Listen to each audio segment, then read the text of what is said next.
The grand hall of the Imperial flagship, Star Eternal, buzzed with tension.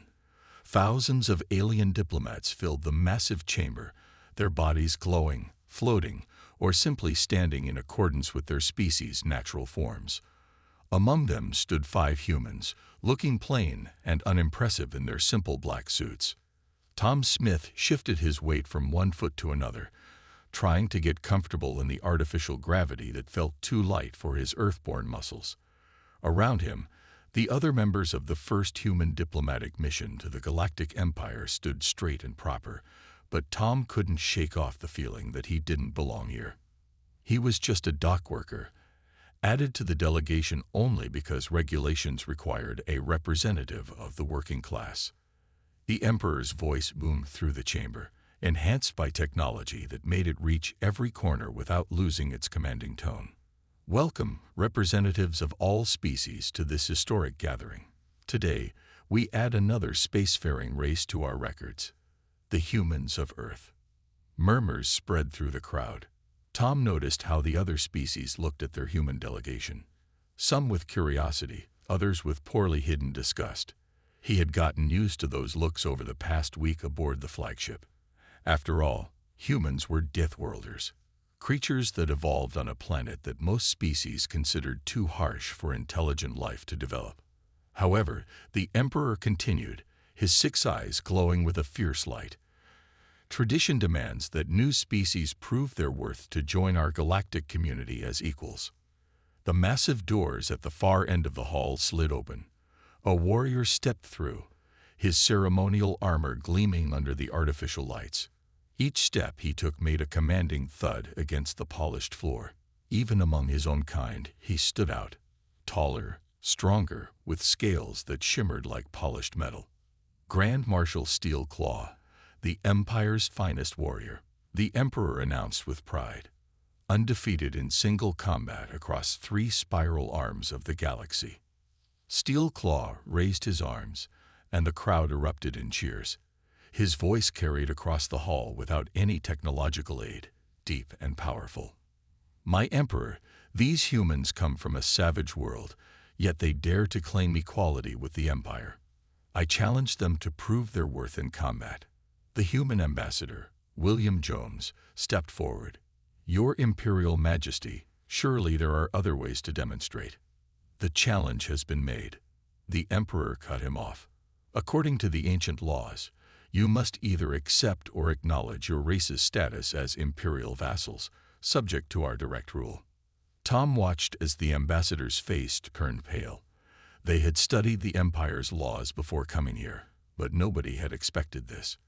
Vassal status would mean giving up Earth's independence, accepting imperial governors, and surrendering most of their resources to the Empire. Steel Claw walked closer to the human delegation, his steps measured and proud. Look at them, he sneered. So small, so soft. Where are your claws? Your armor? Your natural weapons? What kind of warrior race has nothing but smooth skin and dull teeth? The alien diplomats laughed. Tom felt his hands tighten into fists. Not from anger. He had dealt with enough difficult cargo loads to know that anger led to mistakes. No, what bothered him was the waste of it all. All this ceremony, all this posturing, when real strength came from something very different. The challenge stands, Steel Claw declared. Unless you admit your inferiority now and save yourselves the humiliation of defeat. Ambassador Jones looked desperately at his team. They had no warriors, no combat specialists. They were diplomats, scientists, and a dock worker. Tom stepped forward. His voice wasn't loud, but in the sudden silence, everyone heard him clearly. I accept the challenge. The laughter that filled the hall was deafening.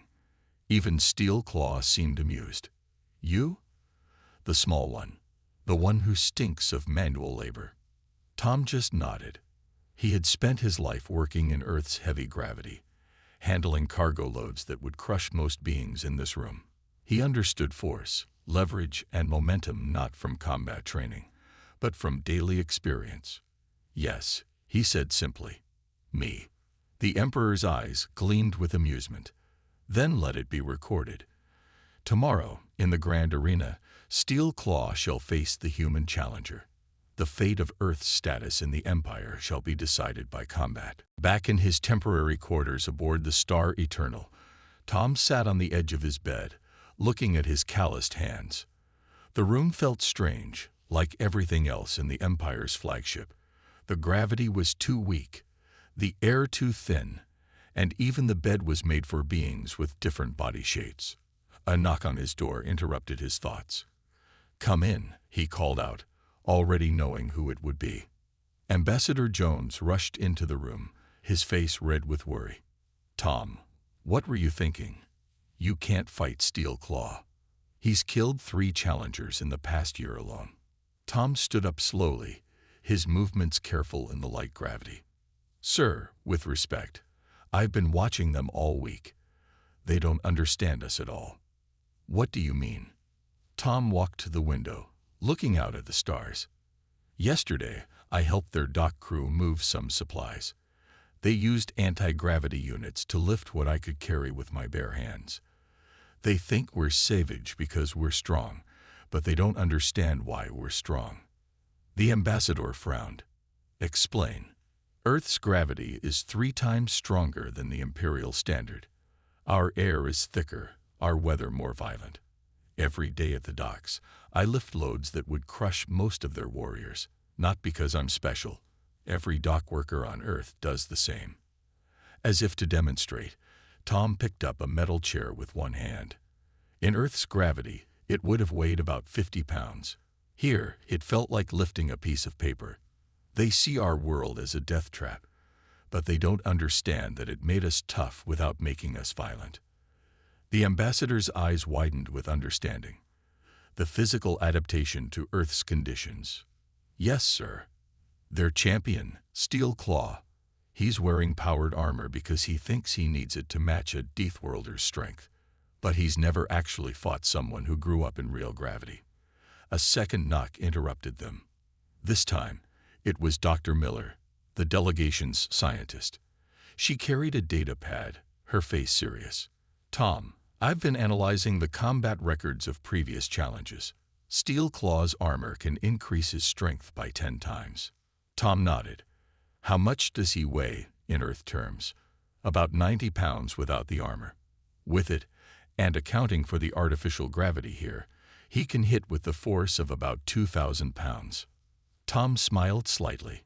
"Back home, I move shipping containers that weigh 20,000 pounds. Not with machinery, with proper leverage and muscle power. That's normal for us. That's what they don't understand." Dr. Miller looked surprised. "But you never trained as a fighter." "No," Tom agreed. "I learned something better. I learned how things move, how weight works, how to balance force. Every day for 15 years, I've practiced moving heavy things safely and efficiently. That's worth more than combat training." The ambassador still looked worried, but the political implications. "Sir," Tom interrupted gently, "they already think we're savages. If I lose, nothing changes. If I win," he shrugged, "maybe they'll learn something about judging others by their own standards." Dr. Miller studied her datapad again. "The arena they use, it's set to imperial standard gravity. They expect it to weaken you." Tom walked to his work boots, which sat in the corner. They were scuffed and worn, but well maintained. "Standard gravity means I'll be 3 times stronger than usual. Everything will feel light, easy to control." He picked up the boots. "These are all I need. No special armor, no weapons." The ambassador and doctor exchanged looks. They were beginning to understand what Tom had known from the moment Steel Claw made his challenge. This wasn't going to be a battle of training or technique. It would be a lesson about the quiet strength that comes from living on a world that other species feared. "Get some rest," the ambassador finally said.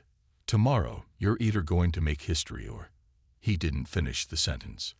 Tom lay back on his too-soft bed. "Tomorrow," he said quietly, "I'm just going to do what I do every day. Use the strength Earth gave me." In the Imperial Council chamber, far above the regular guest quarters, 12 of the Empire's highest-ranking officials gathered around a floating hologram of Earth. Their long robes sparkled with embedded crystals that showed their rank and power, but their faces showed worry. "This challenge is perfect," said Lord First, his scaled fingers moving through the hologram. "When Steel Claw defeats their champion, we can justify taking control of this dangerous world." High Admiral Wave watched the hologram spin, showing Earth's heavy clouds and deep oceans. "Are we certain about victory? These humans, they survived on a world that would kill most of us in minutes." "Nonsense." Lord Second waved his hand through the hologram, making it flicker. "Look at their champion, a common worker. No armor, no training, no noble blood. Steel Claw will crush him." In a darker corner of the chamber, Lady Shadow spoke softly. "My spies report something interesting. In the ship's cargo bay yesterday, they saw this human worker lifting loads without any power assistance, loads that our strongest workers need machines to move." A moment of silence filled the chamber. Lord First broke it with a laugh. "That's exactly why we need to control them. Imagine these Deathworlders spreading through the galaxy, their barbaric strength unchecked. The other species are watching," High Admiral Wave reminded them. "The Trade Federation, the Star Collective, the Free Worlds, all of them have representatives here. This fight will shape their view of both humanity and the Empire." Meanwhile, in another part of the ship, representatives from those very groups were having their own secret meeting. Unlike the Grand Imperial Council chamber, they met in a small maintenance room, speaking in whispers. "If the human wins," said the Trade Federation's representative, his crystalline body glowing softly, "it could change everything. The Empire's grip on power." The Star Collective's ambassador, a being of pure energy contained in a special suit, flickered with interest. "And if they lose?" "Then we all lose," said the Free World's delegate, her 4 eyes blinking slowly. "The Empire will have an excuse to take Earth's resources, build more ships, grow stronger. We cannot let that happen." Back in the Imperial Council chamber, the debate continued. Lady Shadow's quiet voice cut through the arguments. "There's something else you should know. I studied their world's data. Their average gravity is 3 times our standard. Their atmospheric pressure is higher. Their temperature range is wider than any civilized world." "What are you suggesting?" Lord First demanded. "That perhaps we don't understand them as well as we think. They call their dock workers ordinary. But on their world, ordinary means surviving conditions that would kill any of us." High Admiral Wave's tentacles twisted nervously. "Should we cancel the challenge?" "Impossible." Lord Second slammed his fist on the table. "The law is clear. Once issued and accepted, a challenge can only end in victory or death." In the maintenance room, the foreign representatives reached a decision. "We will watch," said the Trade Federation's representative, "and we will remember. And if the Empire tries to take Earth unfairly," asked the Star Collective's ambassador, "then they will not act alone," the Free World's delegate promised. As these secret meetings continued, Tom Smith slept peacefully in his quarters, unaware of the political storms swirling around him. He didn't know about the plots or the promises, the fears or the schemes.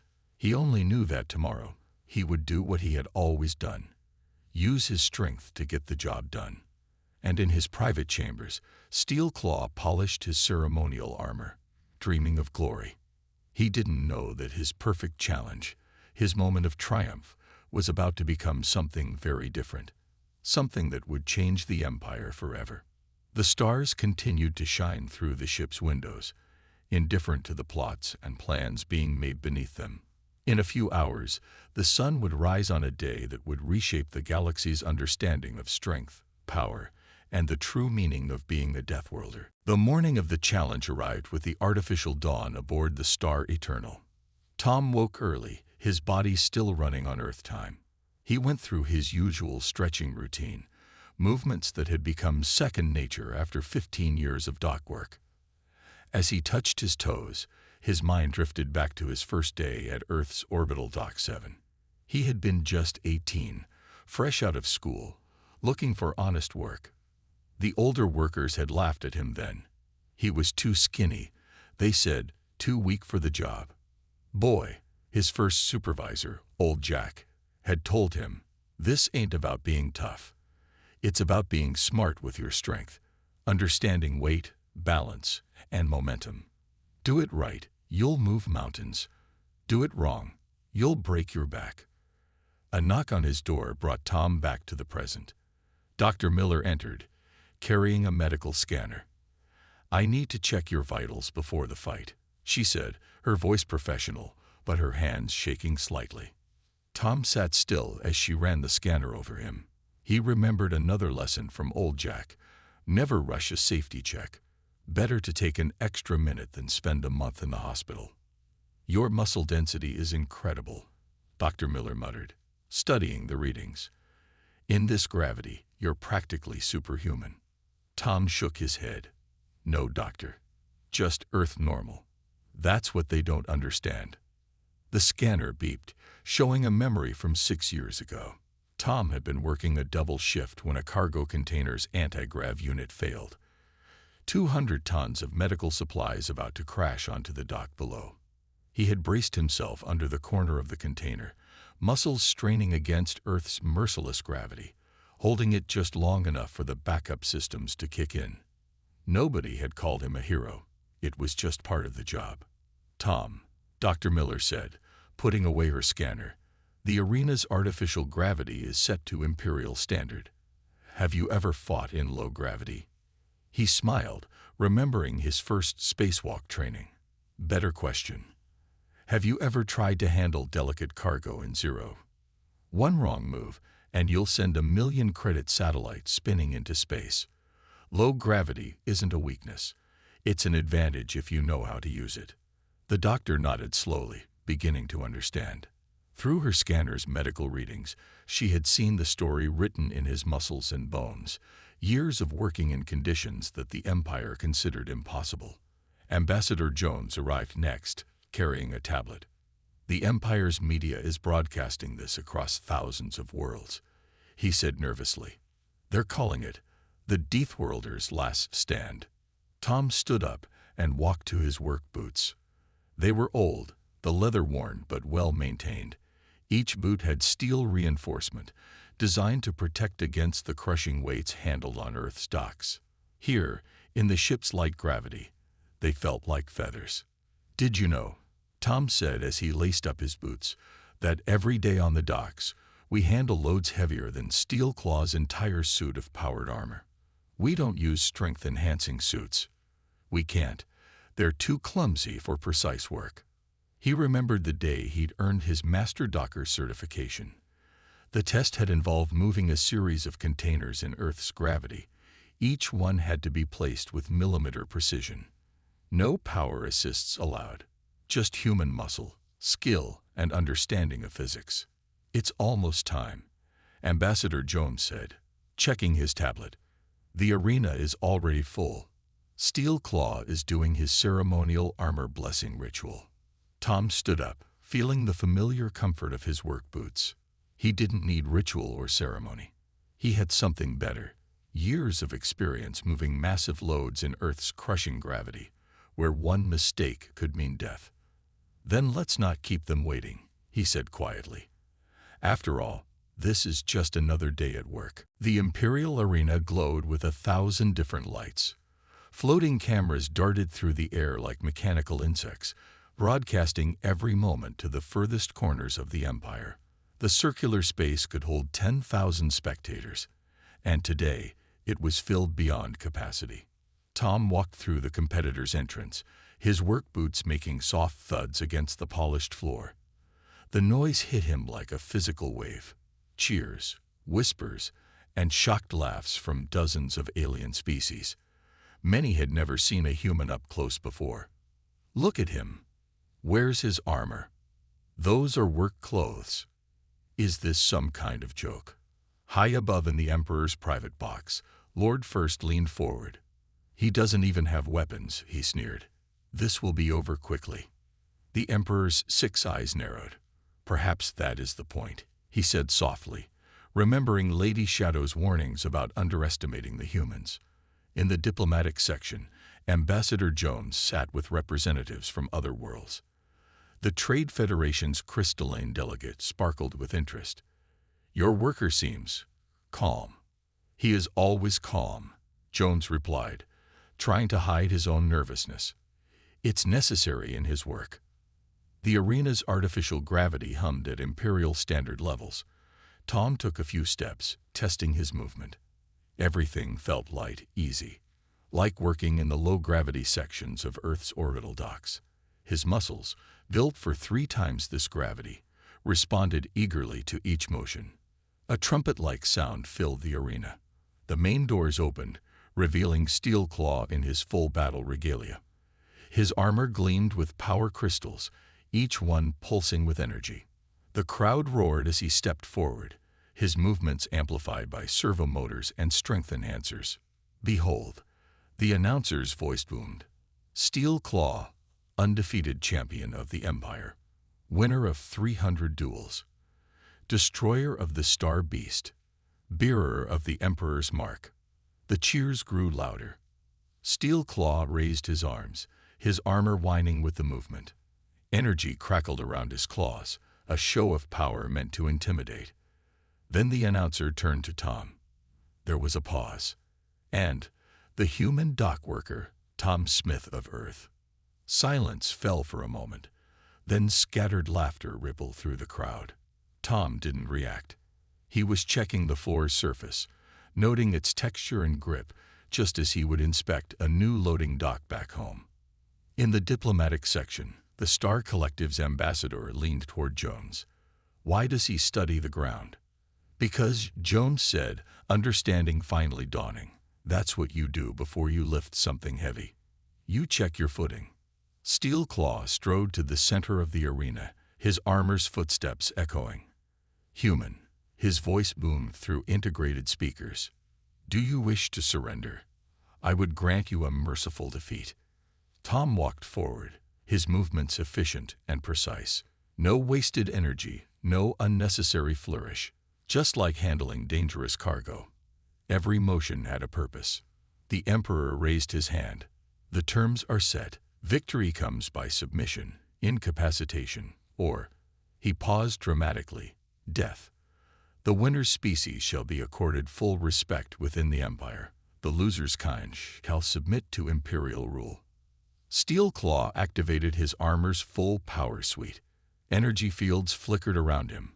Strength enhancers hummed, and his claws extended to their full fighting length. The crowd gasped at the display. Tom simply took his stance, the same one he used when preparing to stabilize a shifting cargo container. Feet planted firmly, weight balanced, muscles ready. To the crowd, he looked absurdly small and vulnerable next to the armored warrior. But in the Emperor's box, Lady Shadow noticed something odd. "Your Majesty," she whispered, "look at his eyes."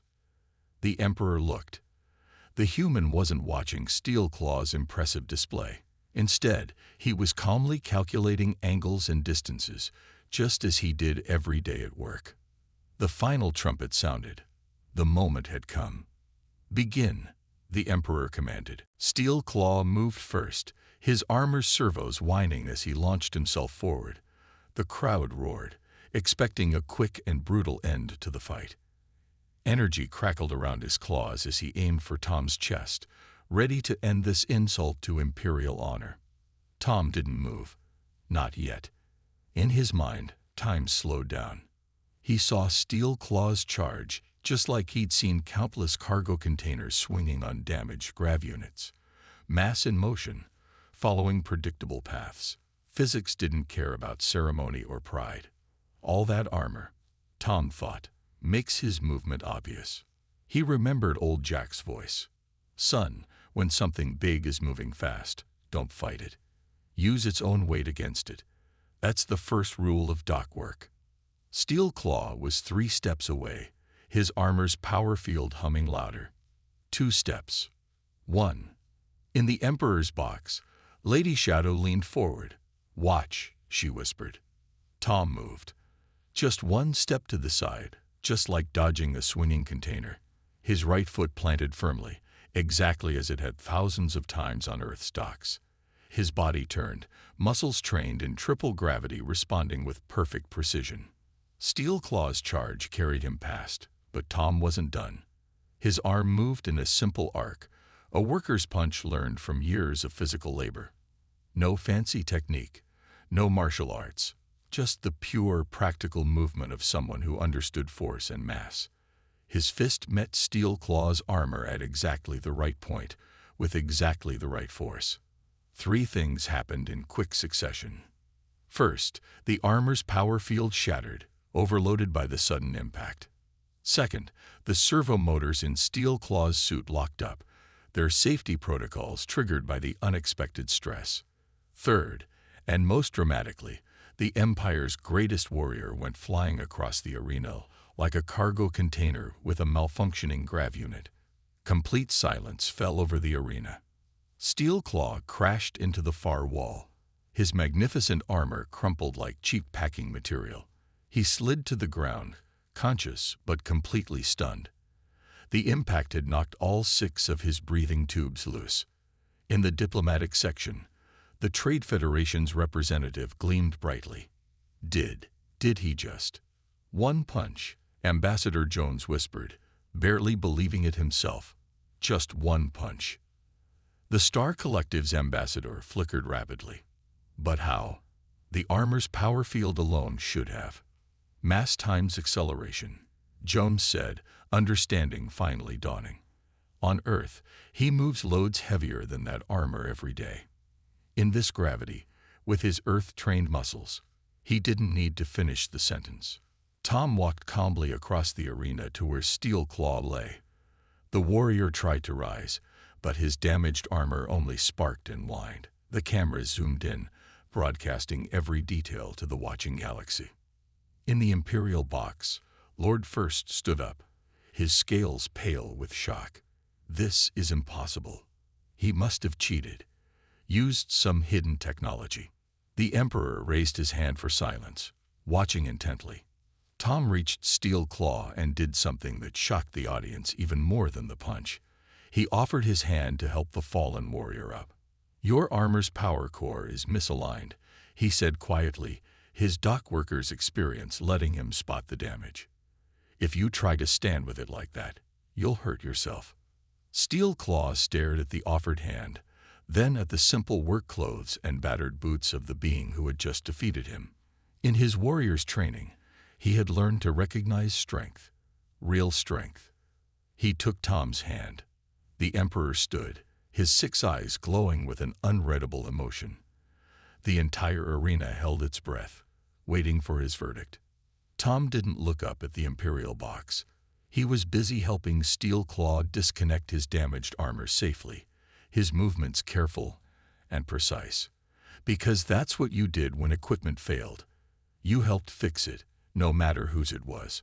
And in that simple action, he taught the Empire more about true strength than any battle could show. The Imperial Council chamber was different now. Where there had been whispers of conquest, there was thoughtful silence. Where there had been sneers about primitive Deathworlders, there was respect. The Emperor sat on his throne, looking down at the assembled representatives of both Earth and the Empire. Never, he said, his voice carrying through the chamber, in 10,000 years of Imperial history, has a challenge been settled with both such decisive force and such kindness. Tom stood with the human delegation, still wearing his work clothes. He had refused the ceremonial robes they'd offered him. The Empire needed to understand that his strength wasn't special. It was common to all humans who worked in Earth's gravity. Steel Claw stepped forward. His magnificent armor was gone, replaced by simple military dress.